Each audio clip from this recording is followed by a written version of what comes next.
माँ माँ होती है। सब कुछ मिल जाएगा ऐसा आजकल पापी दुनिया में, लेकिन परीक्षित जी माँ माँ होती है।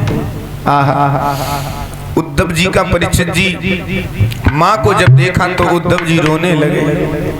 लाला, मैया जसोदा को तू छोड़ गए हो, मैं जाऊंगा और जाकर के गोविंद से शिकायत जरूर करूंगा कि तुमने मैया जसोदा को क्यों छोड़ दिया। परीक्षित जी, सुखदेव जी बोले राजन। उद्धव जी बैठे रहे मैया के पास। मैया अपन सुनाने लगी दुखड़ा। लाला, सवेरे हो तो लाला ज्यादा समय तक सोवे में आवाज लगाऊं, अरे लाला सवेरो एगो कौवन ने मुंह धो लियो भी तू जागो ना है, माखन मिश्री को भोग लगाए ले।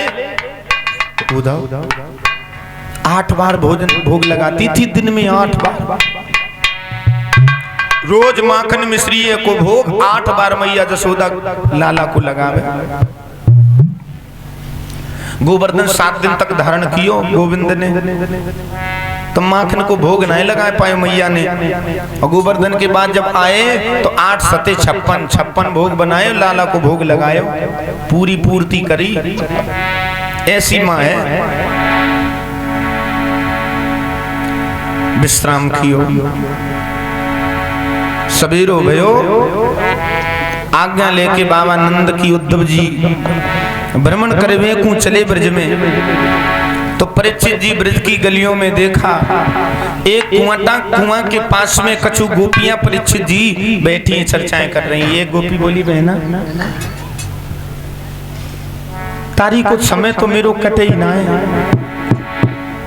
रात जाग बई में चली जाए और सवेरो सोच बई में कन्हैया की यादई में चलो जाए। आज तो गजब है गो गोपी, आज तो मेरे सपने में लाला आए, मुंह पे माखन मांगे, मैंने कहीं ना दूंगी तो बहुत। दूसरी बोली तारी की चुप रहे, मेरे सपने में कन्हैया आए आज। सब अपनी अपनी बात करती। उद्धव जी खड़े होकर देखने लगे। एक गोपी बोली, मेरे सपने में आए, मेरे सपने में आए। राधा जी बैठी थी, बोली धन हो गोपियों। राधा ने दोनों हाथ जोड़कर सभी गोपियों को प्रणाम किया।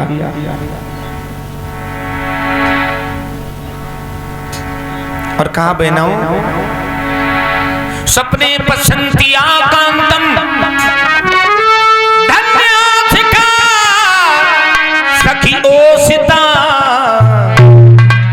अस्माकंतु गते तांते गता निद्रा बैरणी। सपने पश्यंतिया कांतम, अस्माकंतु जिस दिन से यहाँ से अस्माकंतु गते तांते गए हैं, गता निद्रा बैरणी, उस दिन से हमें नींद। और जब नींद नहीं आएगी तो सपना, और जब सपना नहीं आएगा तो सपने में कन्हैया भी। राधा ने जब ये कहा तो उद्धव तो परीक्षित जी ज्ञान के सागर हैं, उद्धव जी खड़े के खड़े रह गए। उद्धव जी ने अपने मस्तक पर हाथ रखा, बोले धन्य हो गोपियों, धन्य हो आप। गोपी प्रेम की भजा गोपियां, गोपी प्रेम की भजा।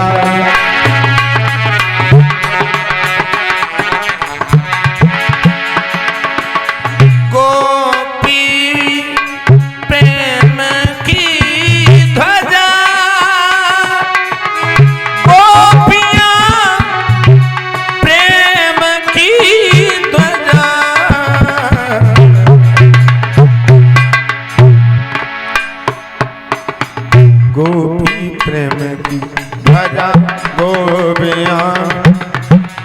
गोपी प्रेम की भजा।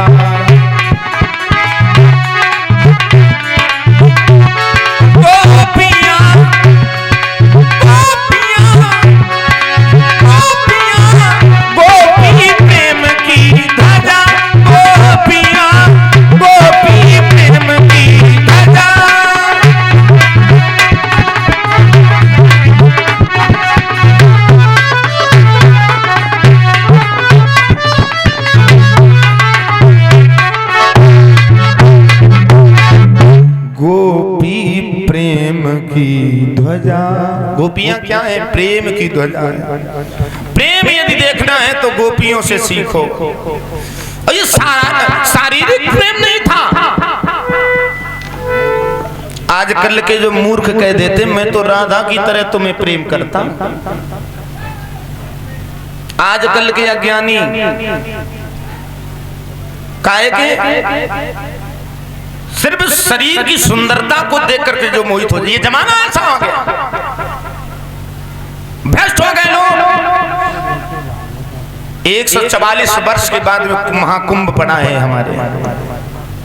और परीक्षित जी वहां लोग जा रहे हैं, लेकिन बारी दुनिया, बारी बेढंगी दुनिया। एक लड़की कोई है, वो माला बेचती है, तो आंखों की वजह से इतनी वायरल हो रही है कि सब उसके पास जा रहे। कुंभ तो छोड़ो, महाकुंभ 144 हमारी शायद बात की हमारी 3 पीढ़ी व्यतीत हो जाएगी तभी ये कुंभ पड़ेगा आगे।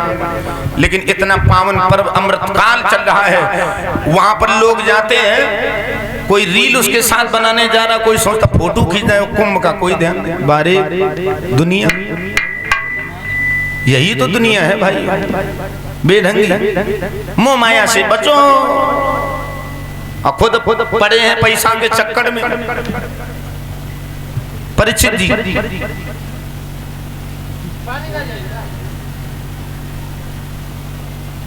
माला बेचने वाली लड़की वायरल हो रही है। एक संत है वहां पर, कोई नहीं उन्हें देखते।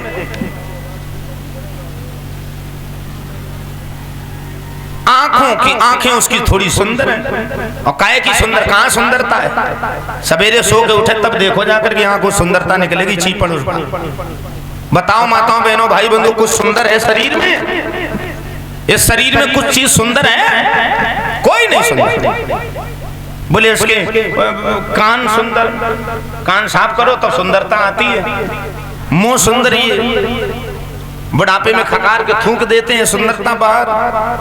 आंखें सवेरे सवेरे निकलता है इससे कीचड़, सुंदर। और आगे पीछे क्या, कोई सुंदर नहीं। लेकिन वही दृष्टि में पड़े हुए हैं। रक्त मांस हड्डी के ढेर में चढ़ा हुआ है चाम, इसे देख कर लोगों की हो जाती नींद हराम। लीला तेरी बड़ी अजब है राम। हम मोह माया से भैया बड़े दूर हैं, लेकिन फिर भी चक्कर में पड़े। एक तो मैंने देखा है, एक दो तो संत उस लड़की के साथ में फोटो चक्कर। बता माया फंस।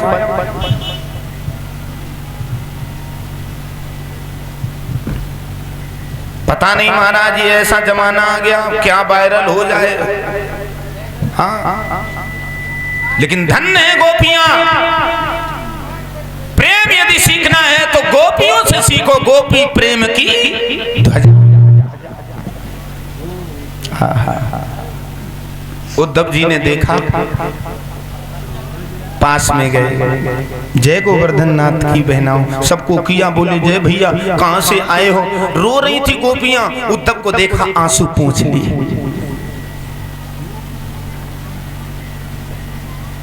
पहुंच लिया आंसू गोपियों। क्यों? अतिथि आए, अतिथि देवो भव। अतिथि आवे, चाहे जितनी पीड़ा होवे वो मैयाओं, चाहे जितनो दुख होवे, चाहे जितनी विपत्ति होवे, अगर अतिथि द्वार पे आ जाए तुरंत उसको पूछो, भोजन पानी पूछो, भोजन कराओ और लेटने का इंतजाम करो। अतिथि का ना जाने किस भेष में आकर वो नारायण मिल जाएगा। निर्मल मन के दर्पण में तू राम के दर्शन पाएगा।